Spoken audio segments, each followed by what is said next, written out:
You can't always just look at someone on the surface and just think, well, they look okay. Because very often, like Angela, there can be some very serious things. The good part of that is that they're in the right place. When my mom was pregnant with me, she my grandmother was living with us, and she doesn't I found out later that she doesn't like kids, so she tried to do things to get my mom to abort me. They went to a clinic to look into getting an abortion. They were scheduled for a certain day, but then they missed it, and then when they finally went there, they told her that it was too late. After I was born, my parents were working like 2, 3 jobs each, and so my grandmother would take care of us, but then my mom would come home, find me with just never being changed. We were all starving, things like that. It was actually hard to hear my mom tell me about that experience and everything, mainly because I think I was like maybe about 11, and it was just kind of out of the blue, just hi mom, and then all of a sudden she was just like, oh, by the way, we were gonna abort you, and I was like, oh. And so for a long time I grew up feeling like I wasn't wanted. Before that as well, it was when I was younger, everybody in my family would tease me about that I was found in a gutter, that they picked me up from a trash can. My real parents live under a bridge in Korea or something like that. They didn't want me. So that kind of made me go into like this whole thing of like, well, if my parents didn't want me, what's the point? Everything that I did, no matter what I did, it was never good enough. When I got to high school, I took a creative writing class. I wrote a paper on suicide. I almost failed out of high school. I was so ready to just get out of there and everything, but I had nowhere to go. And one of my friends was just like, well, you can go away to college. I lived in the dorms, and I still had that attitude of like, nothing's ever good enough for you, so, and it was where I just felt like I'm just gonna let loose and just do whatever I want to do. And I started drinking, went to a lot of parties. Looking back on it now, I think I fell into alcoholism because there were days where I just kind of woke up and said, wow, I need a drink. There were bets on me that I would be able to outdrink everybody, and I always won. And so I think it was that whole feeling of any kind of accomplishment, even though it was drinking, that I never got from my parents. I remember I was alone in my apartment. I shared it with 3 other girls. It was after a party. I was all alone, and I was just like, wow, what am I doing to myself? Where am I going with my life? At certain low points of my life, there was always somebody there or something there to talk to me about God, or something to take me to church, or something to, I guess, just really kind of put him into my life.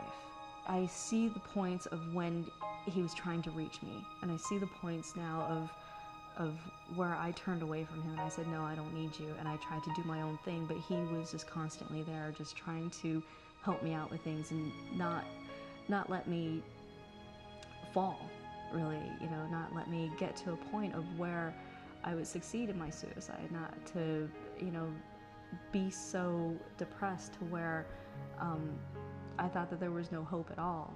I was never really into church, so it was really interesting for me to see myself wanting to go to church. I made it a point to go to sunrise service that Easter, and it was just something that I was just like, well, I really want to do this. I need to go.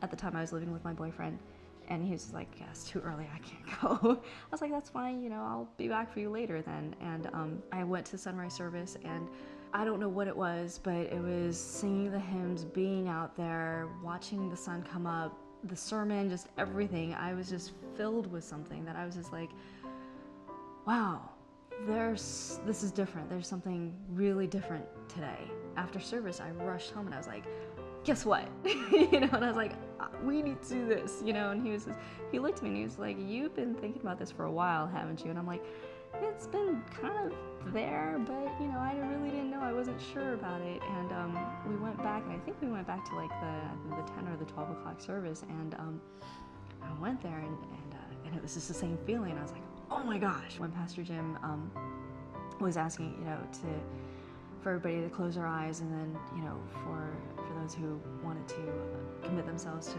raise their hand. And when I went up, I was just like, all these emotions just filled me, and I was just like, wow. It was that moment where I just started just crying, and Pastor Jim came around and shake my hand, and he was just like, I am so proud of you. I was just like, thank you.